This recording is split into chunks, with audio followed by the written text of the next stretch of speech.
संयुक्त अरब अमीरात के राष्ट्रपति शेख मोहम्मद बिन जायद अल नाह्यान की भारत यात्रा ने राजनीतिक गलियारों में हलचल पैदा कर दी है। उनकी यात्रा केवल 2.5 घंटे की नहीं थी। इस यात्रा में बेहद सीक्रेट तरीके से तैयार किया गया था। शेख मोहम्मद ने पीएम मोदी से मुलाकात की और इस छोटी सी यात्रा के दौरान 5 समझौते साथ ऐलान किए, जिसमें द्विपक्षीय संबंध भी मजबूत किए।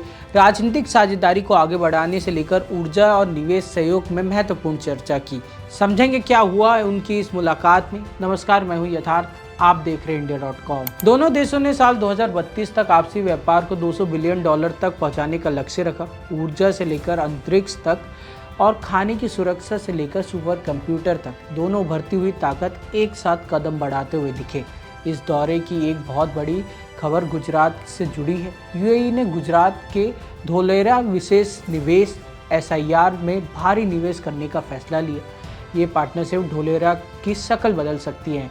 यहाँ सिर्फ फैक्ट्री नहीं लगेगी, बल्कि एक अंतर्राष्ट्रीय हवाई अड्डा, पायलट ट्रेनिंग स्कूल, जहाज़ों की मरम्मत का अड्डा और एक अत्याधुनिक स्मार्ट टाउनशिप को भी तैयार किया जाएगा। इतना ही नहीं, गुजरात की गिफ्ट सिटी अब दुनिया का नया फाइनेंशियल हब बनने की ओर है। यूएई की first Abu Dhabi bank FAB और DP वर्ल्ड ने यहाँ अपनी शाखाएं खोल दी हैं।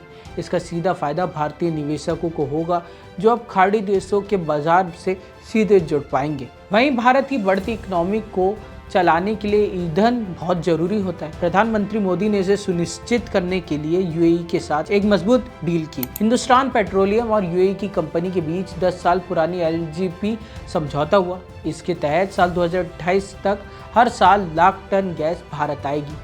लेकिन दोस्ती सिर्फ तेल और गैस तक नहीं रुकी है। भारत के नए शांति कानून के बाद अब दोनों देश परमाणु ऊर्जा के क्षेत्र में भी हाथ मिला रहे हैं। छोटे मॉड्यूल रिएक्टर SMR को आधुनिक परमाणु बिजली घरों के ऑपरेशन के लिए दोनों देशों की टीम अब मिलकर काम करेगी। इसके अलावा भारत और यूएई अब मिलकर अंतर्राष्ट्रीय गहराइयों को नापेंगे। दोनों देशों ने तय किया है कि वो एक ऐसा स्पेस इकोसिस्टम बनाएंगे जहां अंतरिक्ष विज्ञान और तकनीक पर साझा मिशन भेजे जाएंगे। इससे न केवल नई नौकरियां पैदा होंगी, बल्कि स्टार्टअप को भी बड़ा मंच मिलेगा। तकनीकी दुनिया में एक और बड़ा धमाका हुआ है। भारत एक सुपर कंप्यूटर क्लस्टर स्थापित करने की बात पक्की हुई है। इसके अलावा दोनों देश डिजिटल एम्बेसी की आइडिया पर भी काम कर रहे हैं। यानी अगर कल को किसी देश को डिजिटल संकट आए तो उसका डेटा सुरक्षित रह सके। यूएई ने फरवरी 2026 में होने वाले AI इम्पैक्ट समिट को भी अपना पूरा समर्थन दिया।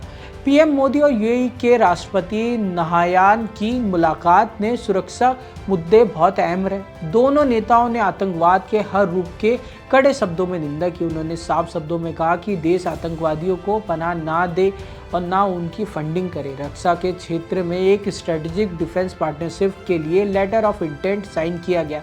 अब दोनों देशों की सेनाएं न केवल साथ में युद्ध अभ्यास करेंगी, बल्कि मिलकर रक्षा उपकरण बनाने पर भी विचार करेंगी। वहीं जो लोग यूएई में नौकरी करते हैं या पढ़ाई करने के लिए जाते हैं, उनके लिए ये दौरा किसी वरदान से कम नहीं है। भारत के डिजी लॉकर को अब यूएई प्लेटफॉर्म के साथ जोड़ दिया गया है।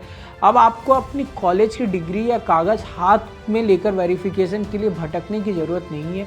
सब कुछ ऑनलाइन तुरंत हो जाएगा। साथ ही अबू धाबी में एक शानदार हाउस ऑफ आइडिया बनाया जाएगा। ये अबू धाबी की धरती पर भारत की संस्कृति, कला और इतिहास का जीता जागता प्रतीक होगा। इसके अलावा यूएई ने लौथल में बन रहे मैरीटाइम हेरिटेज कॉम्प्लेक्स के लिए पुरानी कलाकृति देने का भी वादा किया है। इस खबर में फिलहाल इतना ही। ऐसी खबरों के लिए देखते रहिए India.com।